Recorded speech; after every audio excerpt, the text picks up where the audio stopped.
सभी दर्शकों को जोहार। मैं अशोक टुडू, आप देख रहे हैं संताल सदिया। इस वक्त हम हैं जामताड़ा समाहरणालय के सामने, और जहां आज एक जन आक्रोश महारैली देश मजे बैसी बरार तले आदिवासी सावता सुसर अखड़ा के तले आयोजन किया गया। क्या इस आयोजन में क्या मुख्य मांग है, चलिए विस्तार से जानने की कोशिश करते हैं। तो क्या नाम है आपका? नाम क्या था? मेरा नाम मनोज कुमार हेम्ब्रम हुआ। और आज जो रैली आयोजन किए थे देश मजे परगना बैसी के, हम सब अपना कोऑर्डिनेटर हुए। क्या मांग आप लोग का, क्या मांग है? हम लोग का जो मांग है कि सूर्या हांसदा जिनका फर्जी एनकाउंटर हुआ, उनका जल्द से जल्द सीबीआई जांच हो। और दूसरा मुद्दा है कि कुर्मी किसी भी हाल में हम लोग आदिवासी बनने नहीं देंगे।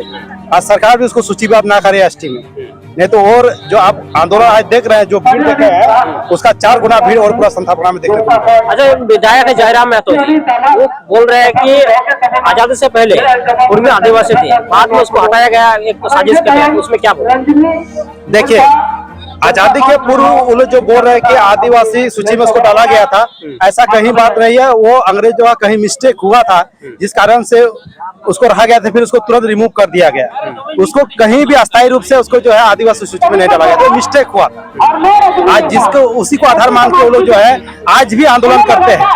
हम कहते हैं ठीक है, आप उसको आधार मान रहे हैं, तो आपका बड़ा बड़ा लीडर रहा जब झारखंड नहीं बना था 2000 से पूर्व और आजादी के बाद, उनका बड़ा बड़ा लीडर रहा है कुर्मी समाज का। लेकिन आज तक उन्होंने क्यों नहीं कहा कि हमको आदिवासी बनाया जाए, क्यों नहीं बोला गया? तो आपको क्या लग रहा है कि राजनीतिक संकट? ये सब देखिए, झारखंड बनने के बाद कुर्मी कुछ नेता है जिनका राजनीतिक लालच बढ़ गया, जिनका राजनीतिक लालसा बढ़ गया।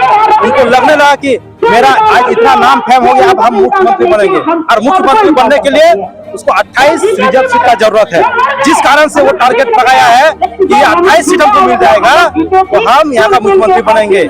इसलिए वो आदिवासी का मांग कर रहा है। आप रेल आप देख रहे हैं, बुढ़ी लोग क्या बोल रही है? वो लोग नहीं बोल रहे कि हम जो है आदिवासी हैं, हमको आदिवासी नहीं बनना, हमको आरक्षण चाहिए। तो सोच सकते हैं उनका लालच कहाँ, आरक्षण का लालची है और राजनीतिक लालची, यही कहा जा सकता है। आपका क्या नाम है? सभी को हिंद जोहार। मैं राजीव हेम्ब्रम, देश मजे परगना बैसी के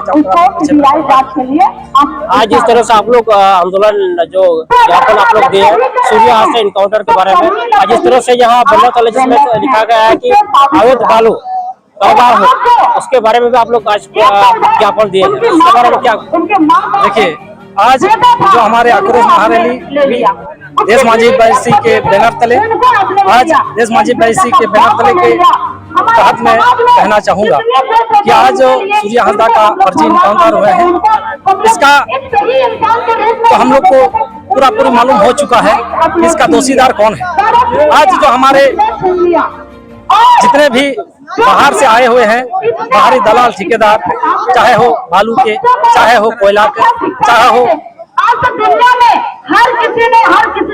कोयला बालू, चाहे कुछ भी हो, हमारे जल जंगल जमीन को जो लूटा जा रहा है, इसका मुख्य मुद्दा है हमारे यहाँ के जो जिम्मेदार पदाधिकारी हैं, जो कानूनी रूप से जिसको जिम्मा दिया गया है, हमारे अंचल अधिकारी हो, चाहे हमारे अनुमंडल पदाधिकारी हो, चाहे हमारे माइनिंग ऑफिसर हो, चाहे अनुमंडल पदाधिकारी हो, हमारे उपायुक्त हो और हमारे संताल परगना प्रमंडल आयुक्त, इन सभी का दोषी है सूर्या हांसदा का इनकाउंटर करने का पीछे एवं आगे का हाथ इसी का है। चूंकि संताल परगना के भूमि कानून जो 1949 में जो दिया गया है उसको संवैधानिक अधिकार, उसमें 20 और 42 में अधिकार प्राप्त है कि उपायुक्त न तो एसपीटी एक्ट के तहत किसी भी धारा में उल्लेख नहीं है कि उपायुक्त किसी भी या बालू हो, चाहे पत्थर हो, चाहे कुछ भी हो, वो लीज पट्टा निर्गत नहीं कर सकता है।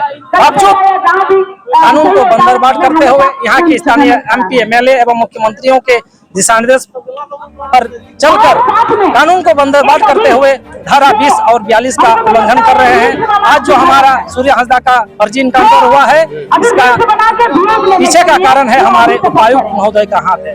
अगर उपायुक्त महोदय लीज पट्टा नहीं दिए होते तो यहाँ संताल परगना में भूमि माफियाओं, कोयला बालू माफिया, इस सब का उत्पत्ति ही नहीं होता।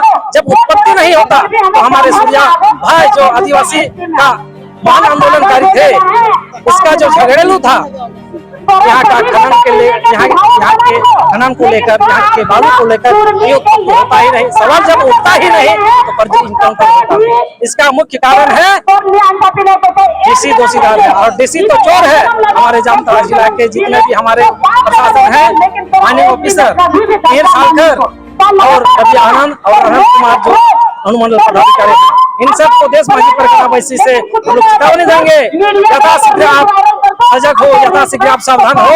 यहाँ के जितने भी जामताड़ा जिले के अंतर्गत में आता है बालू, कोयला, इस सब का लीज पट्टा देना बंद करो। अगर देना ही है तो यहाँ की स्थानीय संथाल आदिवासी को दो, नहीं तो अब समय आ गया है, आदिवासी जाग चुका है, अपना अधिकार जान चुका है, आप खेल नहीं। तो सूर्या हाजदा के इनकाउंटर के बारे में क्या कहोगे?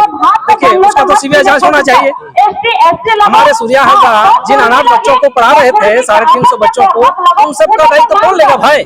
ना तो इस पर केंद्र सरकार नजर दे रही है और ना तो हमारे झारखंड सरकार इसमें नजर दे रहे।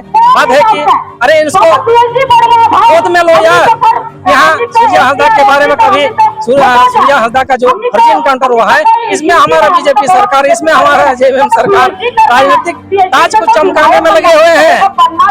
बाकी बात तो यह है, हमारे दिसम गुरु के छोटे पुत्र जो बसंत सोरेन जी है, वो तो सरासर बोल रहे हैं कि हम सूर्या हाजदा को नहीं जानते हैं। कितना भगलोल है ये, कितना भगलोल है। इसलिए ये समय आ चुका है, मरंग गुरु इसको सभी के साथ प्रदर्शिता कराना चाह रहा है कि समझो और देखो कि तुम्हारा जो जनहित के तहत जो आपने उनको वोट देकर विधानसभा तक पहुंचाया है, अब आदिवासी को भी पहचानने से इनकार कर रहा है। आप लोग देखते रहिए संथाल संध्या।